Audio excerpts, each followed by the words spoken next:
এই যে আপনি বলছিলেন যে আপনি গাব সহ কিনছেন, এটা বাছুর কয় মাস হলো দেওয়ার? কয় মাস হলো? আচ্ছা, আমি একটা আপনাকে কথা বলি, খুবই একটা গুরুত্বপূর্ণ বিষয় মাথায় রাখবেন। ভাই এদিকে আসেন। এই যে আপনি এই গরুটাকে আপনি প্রেগনেন্সি অবস্থায় আনছেন ৭০,০০০ টাকা। এখন দেখেন ওর বাছুর হওয়ার ১ বছর হইল।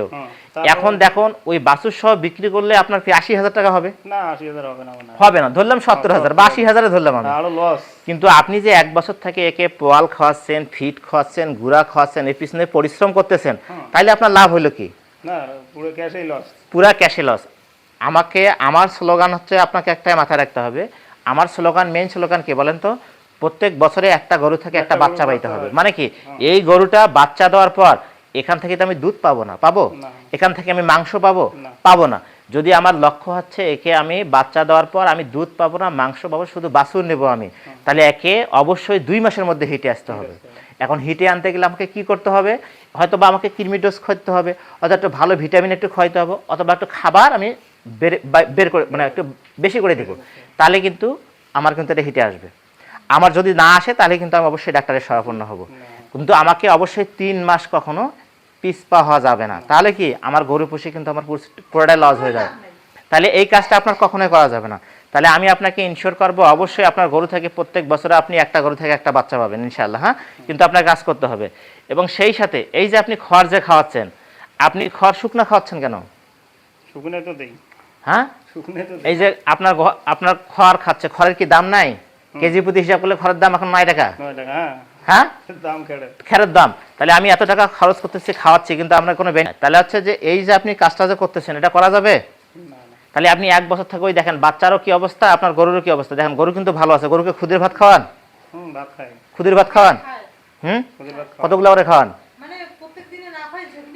মনে রাখবেন, আমি আগে বলি, গাব গরুকে, মানে বিশেষ করে গাভী গরু যেটা গাব, আপনি মনে কি বাচ্চা নেবেন যে গরুকে, একে খুদের ভাত খাওয়া হারাম।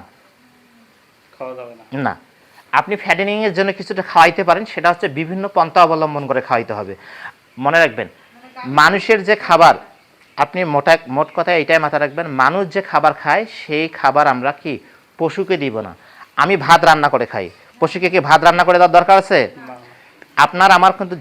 আমার কিন্তু রুমেন হচ্ছে একটা, আমার রুমেন কিন্তু একটা, আমার কিন্তু সরাসরি হজম হবে। আর এই পশু যদি একটা খাবার খাওয়ার পর সেইটা হজম করে, মানে কি জাবর না কাটে, ওই খাবারটা দিয়ে তার কোনো লাভ হবে না, হজমও হবে না। তাহলে ওই খাবারটা কি ডাইরেক্ট গোবর হয়ে বের হয়ে যাবে কিন্তু। তাহলে ওইটা কি আমার লাভ আছে? তাহলে যদি আমার হজম না হয়, বডিতে না যায়, তাহলে আমার পেট তো বোঝ করে লাভ নাই, লাভ আছে? আমাকে বুঝতে হবে আমার কোন খাদ্যটা ভালো জিনিস। এই যে আপনি সারাদিন খড় খাওয়ান, লাভ আছে? আপনি যদি খামারে একটু খৈল খাওয়ান, একটু ভুসি খাওয়ান, তারপর কি পাশাপাশি কি খাওয়াবেন বলেন তো? যে কালাই আছে না, এই কালাই খাওয়াবেন। মনে রাখবেন আপনার গরুর জন্য অনেক বেশি ভালো লাভ হবে। ঠিক আছে? এই যে আপনার গরু তো মানে দেশি গরুর মতো, এগুলা শাহিওয়াল দেশি গরুর মতো। হ্যাঁ, তাহলে এগুলা তো বেশি খাবার দেওয়ার দরকার হয় না। যদি খড় খায় আর হালকা দানাদার খাবার খায়, এগুলার জন্য কিন্তু ফিটেস্ট, আর কিছু দরকার হয় না। কিন্তু আপনার তা না করে কিন্তু বস্তায় বস্তায় ফিট খাওয়াচ্ছেন, গরু পাতলা পায়খানা করতেছে, তার দেখার বিষয় নেই। এখানে আপনি খড় বোস করে রাখছেন, এখানে দেখবেন পাশাপাশি আপনার কোনো কিন্তু পানি নেই। মনে রাখবেন, গরুকে খাবারের পাশাপাশি অবশ্যই পানি রাখতে হবে। যত পানি খাবে তত লাভ। আপনারা ভাবতেছেন যে বেশি খাইলে পেট বড় হবে, কিন্তু লাভ নাই তো।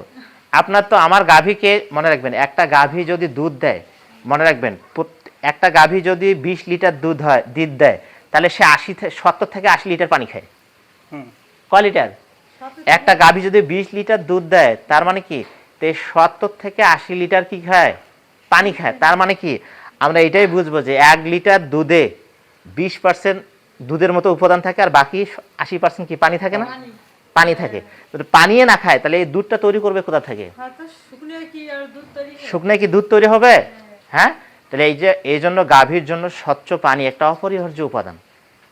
এই জন্য খাবারের পাশাপাশি অবশ্যই পরিষ্কার পরিচ্ছন্ন পানিও তাকে দিতে হবে, নাহলে কিন্তু আপনি খাবার থেকে কখনো ভালো ফলাফল পাবে না। এই জন্য দেখেন, এই যে আপনার বাছুর করে রাখছেন, আপনি কিরকম ১ বছর হইলো বাছুর আপনার কি অবস্থা হয়ে গেছে, এদিকে দেখাও ওদিকে। এই যে বাছুরের পেট মোটা হয়ে গেছে, পেট মোটা হয়ে গেছে, মনে হয় যে কতটা কি পেট মোটা হয় নাই? তাহলে আছে ১ বছর হইলো পেট ট্যামটামা হয়েছে, ভয় আপনি পানি খাওয়াচ্ছেন না, এ বাড়তে হচ্ছে না, কি অবস্থা করে রাখছেন। এই জন্য আপনাকে সবসময় আমি যে কথাগুলো বলবো এইগুলা করবেন। আপনাকে ডাক্তার দেখানোর দেখা নেই, 3 মাস পর পর আপনি ডাক্তার দেখাবেন। এর আগে তো ডাক্তার দেখা দরকার নেই, অত ডাক্তার দেখে দরকার আছে?